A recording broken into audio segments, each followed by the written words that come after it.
The fog crept over the hills like a spectral entity, hanging low and heavy, delivering an unnatural chill that clung to the very marrow of the earth. Past the brook, where the willow trees stood like twisted sentinels against the dusk, the landscape shifted in trepidation. Shadows lurked, elongated and undefined, as if mocking the sunlight that had just disappeared behind the horizon. Isaac Ward, a geologist turned amateur hauntologist, trekked deeper into the embrace of the woods, his heart heavy with a sensation he could not fully comprehend.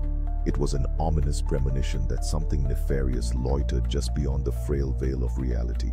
He had come to this somber refuge to escape the drudgery of city life, to unravel the mysteries of the land that was said to cradle ancient secrets beneath its surface.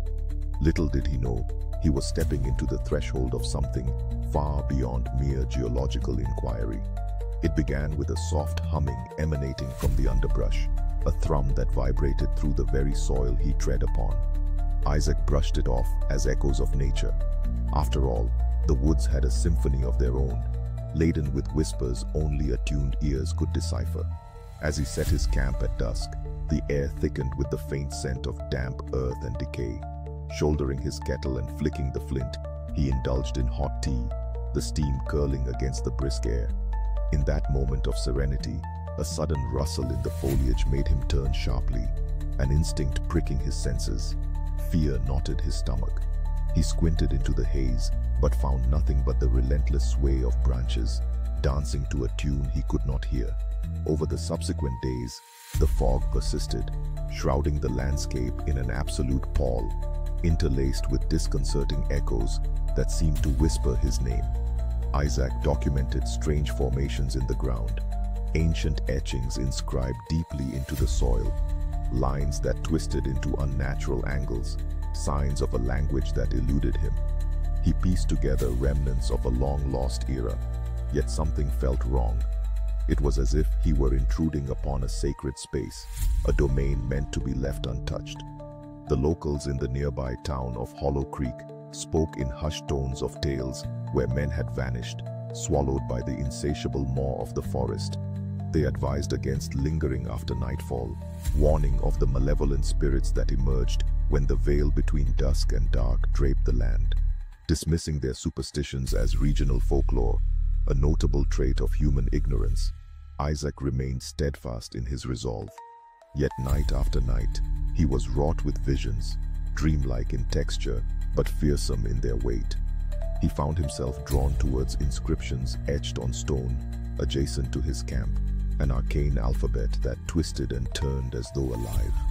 The vibrations he'd first perceived morphed into an unstoppable cacophony that encircled him, a siren call he could neither ignore nor understand.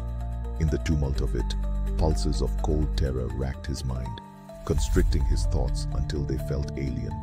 Then came the night, the moment of crescendo that shattered all senses of reality. The world dimmed, suffused with a thick warmth that served as a prelude to something unimaginable. Isaac found himself outside, standing before a swirling mass of luminosity, shades of colors that language could scarcely describe exploding before his eyes. The air tasted metallic, electric, and those haunting whispers became a tangible force, mingling with the fabric of reality itself. Shadows twisted, elongating into grotesque shapes as tendrils of light reached out towards him, taunting him, daring him to understand. What emerged was something unfathomable, an entity of raw existence, detached from human comprehension, a cross between nightmare and delirium. It hung suspended in the air, a being not of flesh but of thought and essence, resolute in its arcane purpose. It loomed before him, fostering feelings akin to terror and wonder, a paragon of both creation and destruction. It knew his fears, his desires, plucking at the strings of his sanity with a relentless precision. As he stared into the depths of the creature's abyssal form, an anchor seemed to unfurl within him, exposing fragile shards buried in his psyche. Regrets, losses, and truths long buried. Everything came bubbling to the surface. Who was he to demand understanding from a thing that subverted the very fabric of existence? Were these entities not just observers, but agents of a cosmos indifferent to the plight of humankind. Visions of hurtling through dimensions peaked at the tumult, a vortex of light, a sucking maelstrom that beckoned. Yet the entity simply hovered, radiating an energy that danced like fire across reality's intricacies. Isaac's mind shattered beneath the weight of revelation. It offered knowledge, the truth of existence beyond what men could perceive. Could he learn the mysteries of the universe? Or was such understanding merely a guise masked in madness? As he struggled to return to centrism, time warped around him. Seconds elongated languidly, and he found himself grasping at moments, trying to cling to fruition. Or was it the very concept of humanity he sought to retain? Night descended upon the world once more, casting everything in its eerie saturation.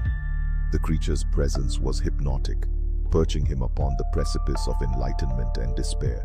He saw the shadows of those lost to the forest flux, taking the forms of those who had vanished, their faces twisted in eternal screams, a reminder of their fateful encounter.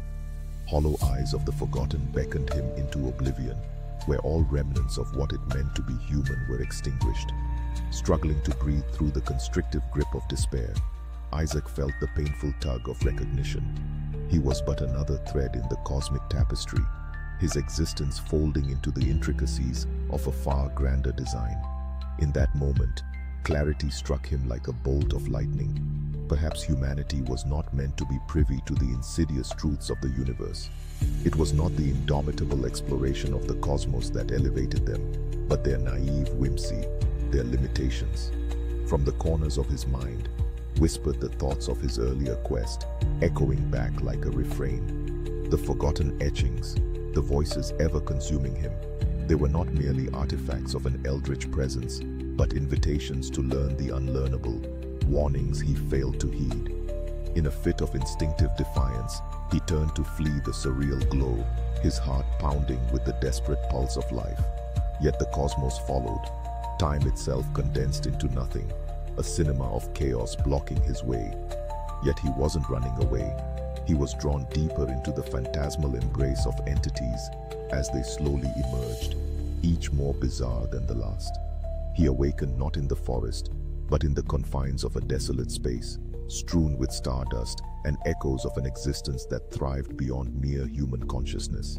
The howling wind swept away any remnants of earthly familiarity, leaving him in a universe that stretched incomprehensibly in all directions. It started to dawn on him.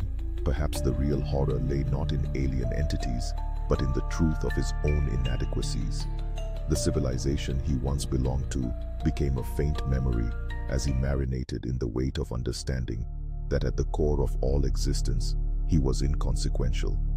As reality crumbled into an abyss of existential insignificance, Isaac felt a pull, a lingering note that vibrated through the cosmos. The shadows cradled him, caressing thoughts woven looser than the frameworks of sanity, swirling around him like a shroud. And then silence, an unending void that swallowed every shred of thought. The weight of reality slumped over him like a shroud on the damp earth. Days later, the wind brushed through Hollow Creek, carrying whispers of Isaac, but he remained lost, not in the physical sense, but merged into the very essence of the forgotten. Shadows danced along the forest's edge, lingering just out of reach of the gathered townsfolk, tempting them to delve into the unknown. And somewhere in the dark heart of the woods, Isaac Ward's name blended with the silence, leaving behind a tale suited not for words, but for the timeless expanse of the cosmos itself, where someone or something watched, unblinking, shrouded in the cosmic horror of a reality few dared to fathom.